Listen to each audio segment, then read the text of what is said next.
perkenalkan, nama saya Devi Asani Kristina Sinaga dengan NPM 2110061, Prodi Bahasa dan Sastra Indonesia.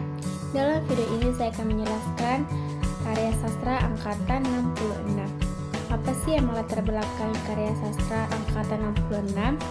Munculnya nama angkatan 66 dicetus oleh H.B. Jassin dalam majalah Horizon nomor 2 tahun 1966. Pada tulisan tersebut dikatakan bahwa angkatan 66 lahir dilandasi dengan peristiwa yang terjadi tahun 1966. Saat itu, terdapat segerombol mahasiswa sedang melakukan aksi penggulingan rejim Soekarno yang dianggap menyeleweng. Berawal dari situ, H.B. Jassin kemudian ingin menunjukkan bahwa sastrawan telah memberikan perhatian mereka terhadap masalah sosial atau politik. H.B. Jassin juga turut melibatkan beberapa nama sastrawan yang sebagian besar terlibat aktif dalam pergolakan politik yang terjadi tahun 1960-an. Apa sih yang menjadi ciri-ciri sastra angkatan 66 dan siapa sih tokoh-tokohnya? Yang pertama kita bahas itu ciri-ciri angkatan 66. Ciri-ciri sastra angkatan 66 dikelompokkan menjadi dua kelompok, yaitu kelompok sastra 60 sampai dengan 66. Merupakan masa kejayaan sastrawan mereka yang berenang di bawah panji-panji PKI. Sastrawan yang berseberangan dengan PKI dapat dikatakan kurang berkembang, apalagi manifest kebudayaan yang menjadi konsepsinya dicekal dan dilarang pemerintah. Yang kedua, kelompok sastra tahun 66 sampai dengan 70-an. Masa ini didominasi oleh karya-karya yang berisi protes terhadap pemerintah. Dari segi ini, konsepsinya adalah Pancasila dan Undang-Undang Dasar 1945. Dari protes sosial, ekonomi, dan politik yang dikemukakan dengan berapi-api dan retorikanya sangat kuat beralih keluaran hati dan perasaan lega pengarang yang sekian tahun tertindas. Pada akhirnya tema-tema agama menjadi warnanya.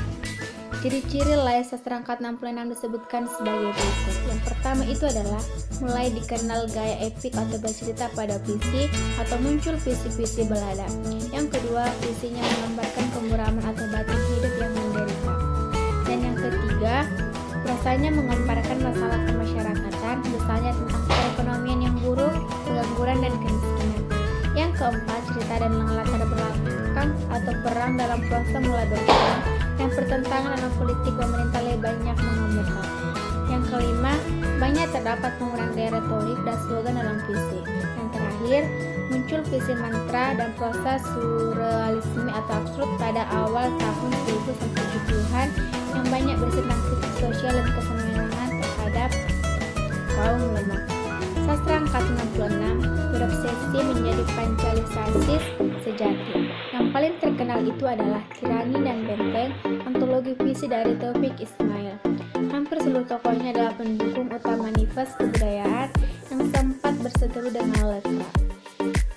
Siapa sih tokoh-tokoh dari sastra angkatan 66 dan apa sih karya-karya mereka? Itu yang pertama adalah Taufik Ismail, yang menjadi salah satu contoh dari karyanya adalah Tirani dan Benteng dan buku tamu Mesin Perjuangan.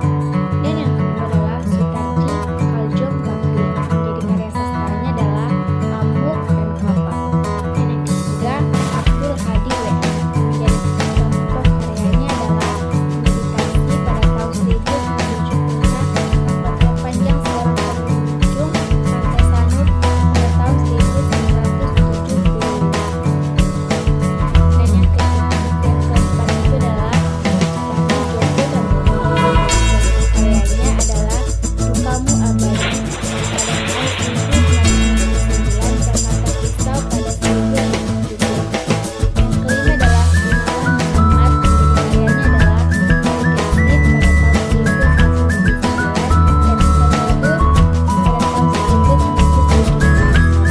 pada tahun 1999 dan Potret Serangan Jas pada tahun 1972 dan lain-lain sebagainya.